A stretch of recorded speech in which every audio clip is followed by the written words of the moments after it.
કેમ છો મારા મિત્રો? સમાચાર સવારમાં આપનું સ્વાગત છે। વિડીયોમાં જોડાયેલા નવા દર્શકો ચેનલને સબસ્ક્રાઇબ કરી લો અને જૂના દર્શકો વિડીયોને લાઇક કરી દો। તો ચાલો જોઈએ આજના તાજા અને સૌથી મોટા સમાચાર। વરસાદને લઈ હવામાન વિભાગની મોટી આગાહી। હવામાન વિભાગના જણાવ્યા અનુસાર ગુજરાતમાં 24 થી 28 ઓગસ્ટ દરમિયાન ફરી ભારે વરસાદનો રાઉન્ડ આવી શકે છે। ત્યારબાદ 6 થી 9 સપ્ટેમ્બર દરમિયાન વધુ એક વરસાદી સિસ્ટમ સક્રિય થવાની શક્યતા છે। 10 ઓક્ટોબરની આસપાસ પણ વરસાદી માહોલ રહેવાની આગાહી છે। નવેમ્બરમાં કમોસમી વરસાદી ઝાપટા પડવાની સંભાવના વ્યક્ત કરવામાં આવી છે।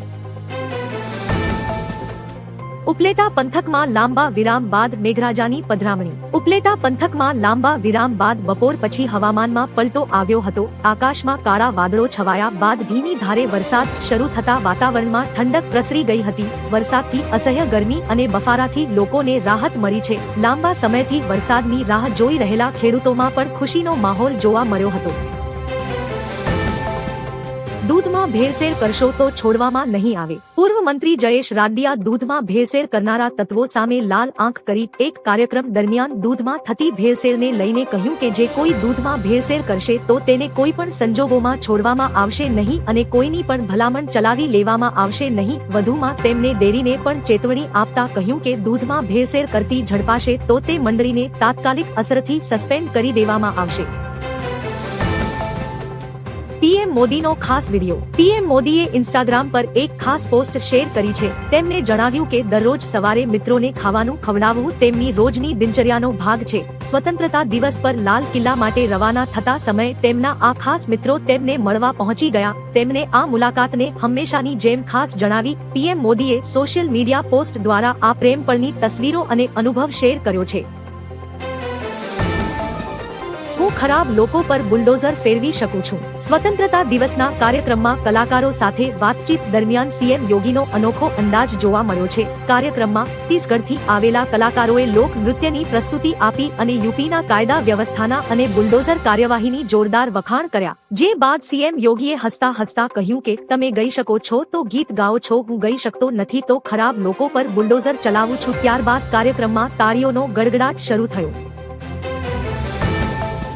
હોકીમાં ભારતીય ટીમનો ધમાકો। ભારતના સ્વતંત્રતા દિવસના ખાસ અવસર પર દેશને રમતગમતના મેદાનથી એક ગિફ્ટ મળી છે। ભારતીય હોકી ટીમે પુરુષ હોકી વર્લ્ડ કપમાં તેની સફરની શરૂઆત ધમાકેદાર જીત સાથે કરી છે। ભારતે વેલ્સને 3-1 થી હરાવી વિજયી શરૂઆત કરી છે। હવે ભારતીય ટીમનો આગામી મુકાબલો સોમવારે ઇંગ્લેન્ડ સામે થશે। આ મુકાબલાને જીત્યા બાદ ભારતીય ટીમ વધતા મનોબળ સાથે આગામી મેચમાં ઉતરશે। પશ્ચિમ બંગાળમાં આયુષ્માન ભારતની શરૂઆત। આયુષ્માન ભારત પ્રધાનમંત્રી જન આરોગ્ય યોજના પશ્ચિમ બંગાળમાં શરૂ થવા જઈ રહી છે। આ યોજના હેઠળ લાભાર્થીઓને પ્રતિ વર્ષ 5 લાખ રૂપિયા સુધી કેશલેસ સ્વાસ્થ્ય કવર આપવામાં આવશે। યોજના હેઠળ લગભગ 1.5 કરોડ પરિવારોને લાભ મળશે અને લગભગ 6 કરોડ લોકોને સ્વાસ્થ્ય વીમો ઉપલબ્ધ કરાવવામાં આવશે। સરકારી હોસ્પિટલમાં જ તમારું આધાર કાર્ડ બતાવીને નોંધણી કરાવી શકો છો। સોનિયા ગાંધી વિરુદ્ધ ફરિયાદ દાખલ।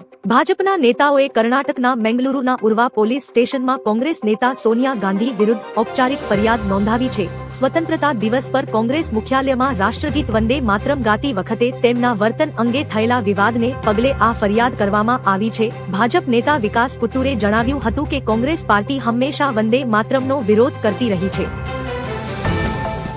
ગુજરાત પર વધુ એક સિસ્ટમ સક્રિય થતા ભારે વરસાદની આગાહી। ગુજરાત નજીક નોર્થ સાઉથ ટ્રફ સક્રિય હોવાથી રાજ્યમાં વરસાદી માહોલ યથાવત રહેવાની શક્યતા છે। 15 ઓગસ્ટે તાપી, નવસારી, વલસાડ અને ડાંગમાં ભારે વરસાદની આગાહી છે, જ્યારે અન્ય વિસ્તારોમાં હળવાથી મધ્યમ વરસાદ પડી શકે છે। દક્ષિણ પશ્ચિમ ચોમાસું સક્રિય હોવાથી વરસાદની શક્યતા છે। ઉપરાંત 15 થી 18 ઓગસ્ટ દરમિયાન ગુજરાતના દરિયાકાંઠે ભારે પવન ફૂંકાવાની શક્યતા છે। લાલ કિલ્લા પરથી પીએમ મોદીનું સંબોધન। રાષ્ટ્ર નવા સંકલ્પો સાથે આગળ વધી રહ્યું છે। તિરંગો આજે દરેક ઘર અને હૃદયમાં છે। સ્વાતંત્ર્ય સેનાનીઓ અને મહાન સપૂતોને નમન। લાલ કિલ્લા પરથી વંદે માતરમનો ગુંજાર। પૂર અને ભૂસ્ખલનથી અસરગ્રસ્ત પરિવારો સાથે સરકાર ઊભી છે। દેશવાસીઓએ નાના નહીં મોટા સપના જોવા જોઈએ। મોટા સપના દૃષ્ટિકોણને વિસ્તૃત કરે છે। મક્કમ સંકલ્પ હોય તો સફળતાનો માર્ગ મળે છે।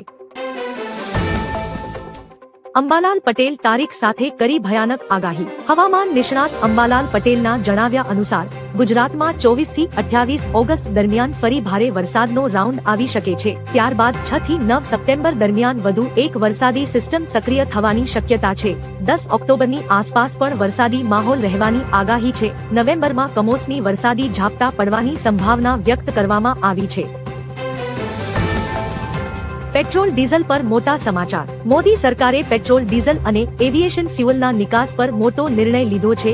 સરકારે ફ્યુઅલ પર વિન્ડફોલ ટેક્સ ઘટાડી દીધો છે। પેટ્રોલ પર ₹3.5 અને ડીઝલ પર ₹1.5 વિન્ડફોલ ટેક્સ ઘટાડી દીધો છે, જ્યારે એવિએશન ટર્બાઇન ફ્યુઅલ પર ₹2.5નો ઘટાડો કર્યો છે। જણાવીએ, વિન્ડફોલ ટેક્સ ઘટવા વધવાથી તમારી ગાડીમાં નાખવામાં આવતા પેટ્રોલ ડીઝલના ભાવ પર કોઈ સીધી અસર પડતી નથી।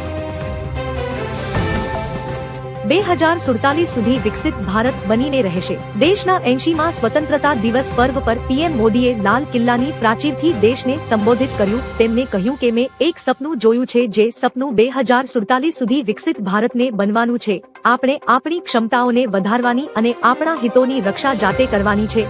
વધુમાં તેમણે નાગરિકોને નાના સપના જોવાનું બંધ કરવા અને મોટા સપના જોવાની અપીલ કરી। તેમણે કહ્યું કે મોટા સપના લોકોના વિચાર અને દ્રષ્ટિકોણને વિસ્તૃત કરે છે।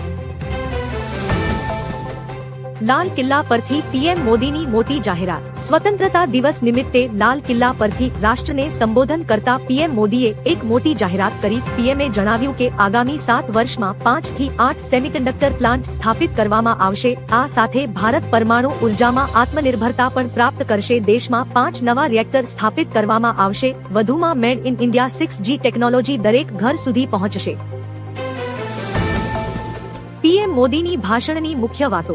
12 વર્ષમાં ડિફેન્સ પ્રોડક્શન 4 ગણું, ખાદી અને ગ્રામોદ્યોગ 5 ગણું, ઇલેક્ટ્રિક મેન્યુફેક્ચરિંગ 7 ગણું કર્યું, રેલવે કોચનું નિર્માણ 21 ગણું, મોબાઈલ ફોનનું ઉત્પાદન 33 ગણું વધ્યું, ઇન્ટરનેટ યુઝર 4 ગણા, ડિજિટલ ટ્રાન્ઝેક્શન 100 ગણા વધ્યા। દર વર્ષે સરેરાશ 15 ગણી વધુ ઝડપથી નળથી જળ કનેક્શન આપવામાં આવ્યા। 6 ગણી વધુ ઝડપથી ગેસ કનેક્શન આપવામાં આવ્યા।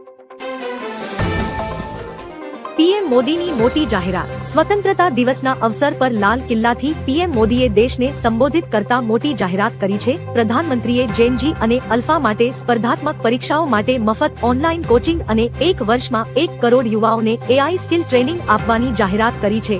આ યોજના હેઠળ રજિસ્ટ્રેશન પ્રક્રિયા, યોગ્યતા અને અભ્યાસક્રમોની સંપૂર્ણ સત્તાવાર જાણકારી સરકાર ટૂંક સમયમાં જારી કરશે।